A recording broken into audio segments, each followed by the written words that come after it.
தற்போது கிடைத்துள்ள முக்கிய செய்தியை பார்த்து வருகிறோம். சாதி பெயர்களை நீக்குவது குறித்து கருத்து கேட்பு மற்றும் ஆய்வுகள் மேற்கொள்ள உயர்நீதிமன்ற மதுரை கிளை அனுமதி அளித்துள்ளது. சாதி பெயர் மாற்றம் இறுதி முடிவு எடுக்கக்கூடாது என்றும் கூறியுள்ளது. சாலைகள், தெருக்களின் பெயர்களை நீக்க தமிழக அரசு பிறப்பித்த அரசின் உத்தரவுக்கு தடை விதிக்க கூறியுள்ளது. சாதி பெயர்களை நீக்குவது குறித்து கருத்து கேட்பு மற்றும் ஆய்வுகளை மேற்கொள்ள உயர்நீதிமன்றம் உத்தரவிட்டுள்ளது. சாதி பெயர்களை நீக்குவது குறித்து கருத்து கேட்பு மற்றும் ஆய்வுகள் மேற்கொள்ள உயர்நீதிமன்ற மதுரை கிளை அனுமதி அளித்துள்ளது. சாலைகள், தெருக்களின் பெயர்களில் சாதி பெயர்களை நீக்க தமிழக அரசு பிறப்பித்த அரசின் உத்தரவுக்கு தடை விதிக்க சாதி பெயர்களை நீக்குவது குறித்து கருத்து கேட்பு மற்றும் ஆய்வுகள் மேற்கொள்ள உயர்நீதிமன்ற மதுரை கிளை அனுமதி அளித்துள்ளது. தற்போது கிடைத்துள்ள முக்கிய செய்தியாக பார்த்து வருகிறோம்.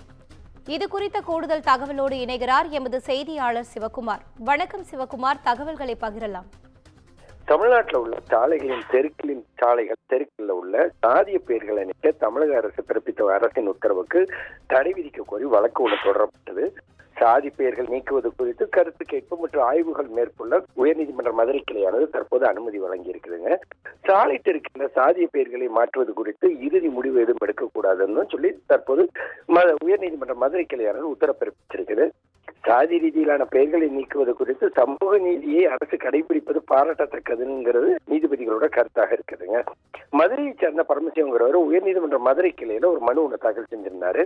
இதுல தமிழக முதலமைச்சர் அறிவிப்பின்படி தமிழ்நாட்டு குடியிருப்புகள், தெருக்கள், சாலைகள், நீர்நிலைகளுக்கு வைக்கப்பட்டுள்ள சாதி பெயர்களை நீக்குவதற்கான வழிகாட்டு நெறிமுறைகளை உருவாக்கி தமிழக அரசு அரசாணைப்பை வெளியிட்டுள்ளதும், அதன்படி கிராமங்கள், குடியிருப்புகள், தெருக்கள், சாலைகள், நீர்நிலைகளுக்குள்ள சாதி பெயர்களை நீக்க அரசாணை தற்போது வெளியிடப்பட்டுள்ளதும், ஆதி திராவிட காலனி, ஹரிஜன் குடியிருப்பு, வண்ணான்குளம் போன்ற சாதி பெயர்களை நீக்குதல், புதிய பெயரிடும் பணிகளை நவம்பர் 19ஆம் தேதிக்குள் முடிக்கவும் தமிழக அரசு உத்தரவிட்டது.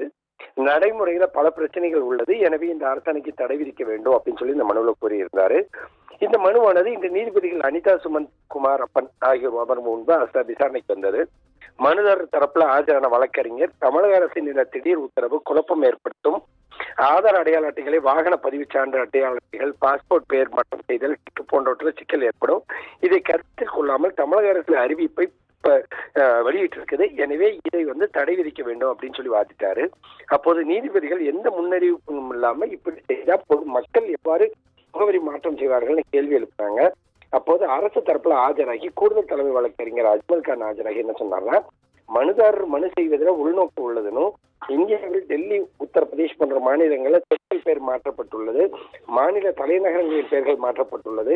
அப்போதெல்லாம் வராத குழப்பம் இப்போது எப்படி வந்துவிட போகிறது அப்படின்னு சொன்னதோடு இல்லாம, அங்கு போய் மனுதாரர் தடை கோரி மனு தாக்கல் செய்யவில்லை, ஆனால் சாதிய பாகுபாடு இருக்கக்கூடாது என தமிழ்நாடு அரசு கொள்கை ரீதியான முடிவெடுத்த அறிவிப்புக்கு எதிராக மனு தாக்கல் செய்யப்பட்டுள்ளதும், இந்த மனுவை தள்ளுபடி செய்ய வேண்டும் அப்படின்னு சொல்லியும் குறிப்பிட்டாரு.